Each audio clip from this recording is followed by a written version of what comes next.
बढ़ेंगे आगे, एक और बड़ी खबर की रुख करेंगे। बड़ी जानकारी, कानपुर देहात पुलिस बनी लुटेरी। इस वक्त की बड़ी खबर आ रही है। बड़ी जानकारी, दरअसल कानपुर देहात पुलिस ही बनी लुटेरी। दरअसल चेकिंग के नाम पर 50 किलो चांदी की लूट की गई। आगरा के सराफा व्यापारी से लूट की गई है। 2 दरोगा और एक हेड कांस्टेबल ने लूट की, ऐसी जानकारी मिली है। एडीजी ने तीनों को निलंबित कर दिया है।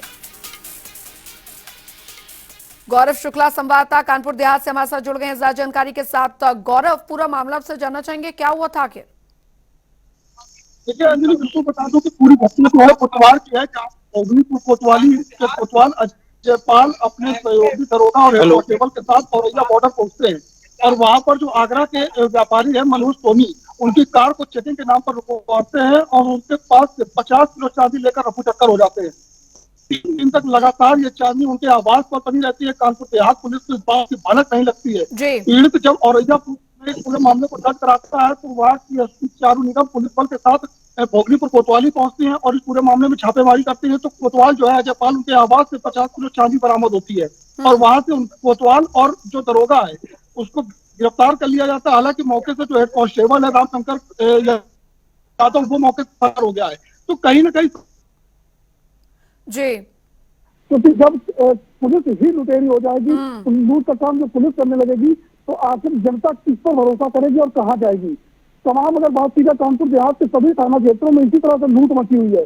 कभी अगर इस बात को लेकर के पीड़ित शिकायत करता है तो उस पर माकूल जो कार्रवाई है वो थाना अध्यक्ष पर नहीं की जाती, जिसके चलते यहाँ के थाना अध्यक्ष वो लगातार लापरवाह बने और इस बात को लेकर के इस तरीके की घटनाएं सामने आती है। जी अंजना। लेकिन गौरव, जाहिर तौर पर पुलिस पर जिम्मा होता है कि वो जनता की रक्षा करे, लेकिन यहाँ पर जो चेहरा सामने आया है उसने एक बार फिर सवाल खाकी पर उठा दिए हैं कि आखिर चल क्या रहा है।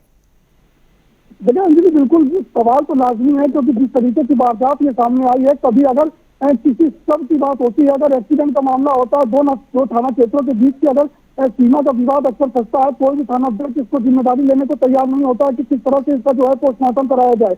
या कभी नदी और नहरों में अगर किसी का शव बह करके आता है तो पुलिस हमेशा सीमा विवाद में खास करके उस शव को इधर से उधर ढकेलने का काम करती है। लेकिन भोगलीपुर कोतवाल का एक कोतवाल है, कोतवाली में उनका जो सीमा खत्म होती है वो गंगा कोतवाली और इसके बाद औरैया पहुंच जाते हैं लूट की घटना को अंजाम देने। जिस तरीके से इस पूरी घटना को अंजाम दिया गया तो कहीं न कहीं से ये साफ होता है कि कोतवाल का एक बड़ा गैंग सक्रिय है इस पूरी लूट की घटना में, क्योंकि जिस तरीके से कोतवाल को इनपुट दिए गए कि व्यापारी बुंदेलखंड एक्सप्रेस वे से आगरा की तरफ जा रहे हैं, तो वो मौके पर पहुंचे। और जानकारी ये भी है कि इनके साथ कुछ प्राइवेट लोग भी थे जो अब तक पुलिस की गिरफ्त से कहीं न कहीं बाहर है। अगर सभी की गिरफ्तारी होती है इंट्रोगेशन के दरमियान ये निकलकर जरूर सामने आएगा कि इनके साथ कितना बड़ा गैंग है और कितने ऐसे लोग हैं जो अभी जो है पुलिस की गिरफ्त से बाहर है। जी, यानी पूरी मिलीभगत का खेल था गौरव। यानी जब पुलिस जो जिन पर आरोप लगे हैं वो वहां पर पहुंचे, जो दरोगा और कांस्टेबल वहां पर पहुंचे थे, उनके साथ कुछ और लोग भी थे।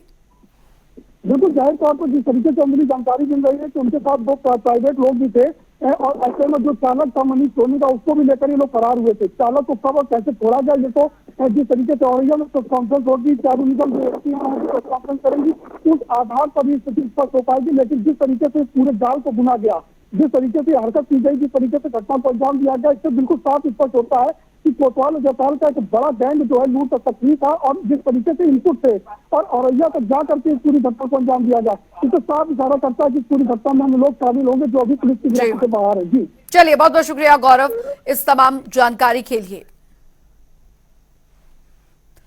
तो फिलहाल जानकारी यहां पर यह भी मिल रही है, क्योंकि जब हमने एसपी साहब से संपर्क करने की कोशिश की तो अब जानकारी यह है कि आधे घंटे बाद वो जुड़ेंगे और इस पूरे मामले पर वो बातचीत जो है वो करेंगे। लेकिन जाहिर तौर पर जिन पुलिस अधिकारियों पर जिम्मा होता है जनता की सुरक्षा का, आखिरकार वही लुटेरी बन जाए तो फिर कोई किस पर भरोसा करे, कानून की रखवाली कौन करेगा। बढ़ेंगे आगे।